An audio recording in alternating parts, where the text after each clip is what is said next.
nous tiendrons le plus longtemps possible. Je pense que le mieux, c'est que l'aviation fasse un gros effort d'appui de feu aujourd'hui pour tâcher que le jet s'arrête son effort. Oui, mon général. Et puis alors, il ne faut pas que l'aviation arrête. Sans arrêt, sans arrêt, sans arrêt. Et puis je garde tout ça sous mon commandement. Oui, mon vieux. Voilà. Merci, mon vieux. Je peux encore vous téléphoner avant la fin. Allez, au revoir, mon vieux Castre. Au revoir, mon général. Au revoir, mon vieux. Dien Bien Phu, 71 ans plus tard. Hommage aux âmes des points d'appui. Je ne viens pas en témoin d'armes, mais en témoin d'âme. Ce n'est pas le bruit des canons que je retiens, mais le silence de ceux qui ne sont jamais revenus.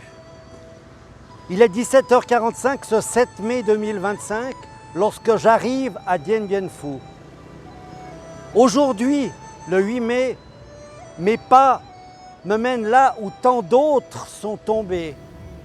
Ici, dans cette cuvette, ceinturée de collines, où les noms de jeunes filles devenaient bastions de feu. Béatrice, Gabrielle, Dominique, Huguette, Claudine, Isabelle. Autant de prénoms doux, gravés dans la boue, le sang et le courage. Le 13 mars 1954, le sergent Bonin sur Béatrice fut le premier à tomber, fauché dans les premiers souffles de l'enfer. Et ce fut l'engrenage, des jours, des nuits sans répit. Le fracas des obus répondait à l'écho des appels. L'eau manquait, la terre tremblait, mais les hommes tenaient. Par devoir, par fraternité, par fierté aussi. Le 7 mai à 17h30, le silence des armes tomba sur un champ de ruines. Mais ce ne fut pas la fin pour tous. Sur le point d'appui Eliane 3, perché à l'est de la cuvette et dominant le Namyun, Jacques Allaire reçut l'ordre écrit de cesser le feu. Ce lieutenant l'exigeait. Il était remis par le lieutenant-colonel Bijard et signé. Il tenait encore la position avec ses hommes au terme d'une résistance acharnée sur une colline, sur un secteur ravagé, trempé de sang, où l'on se battit jusqu'à l'épuisement. Là encore, jusqu'au bout, l'honneur fut tenu. Mais à 6 kilomètres de là, dans l'ombre, le point d'appui Isabelle n'avait pas encore rendu les armes. Isolé, encerclé, mais debout, dans la nuit du 7 au 8 mai, le commandant Lalande lança une ultime percée vers le sud, vers l'inconnu, vers un salut impossible. Dans les rizières noyées, sous le feu, les hommes tombèrent, un à un ou par grappes entières, puis revinrent. Beaucoup furent faits prisonniers, d'autres, on ne les retrouva jamais.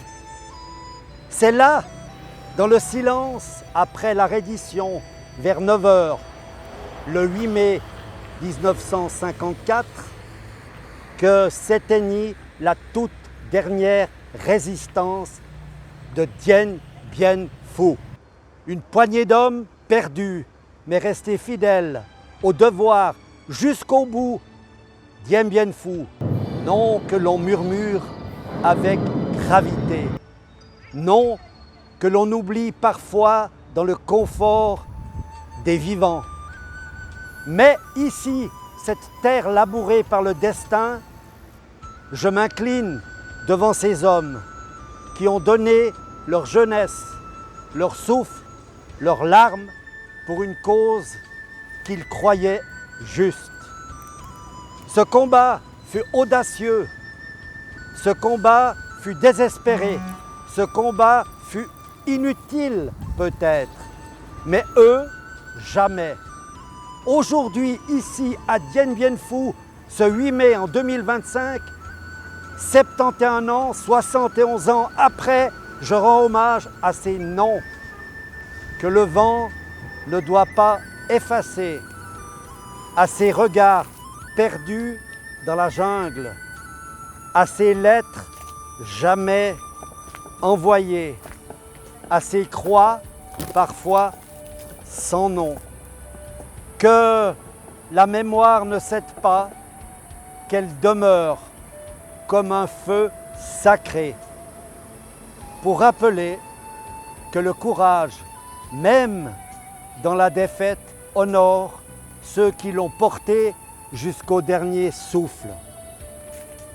Et que tous les morts, d'un camp comme de l'autre, reposent en paix sur cette terre marquée à jamais par leur sacrifice.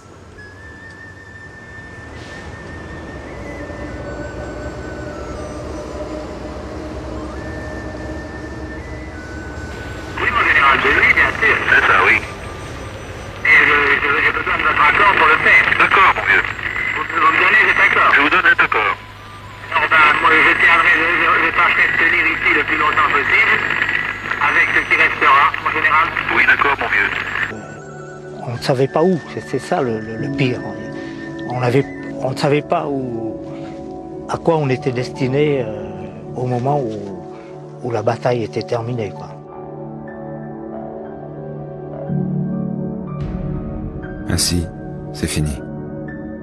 Soudain, après 57 jours dans le vacarme incessant des tirs, le silence.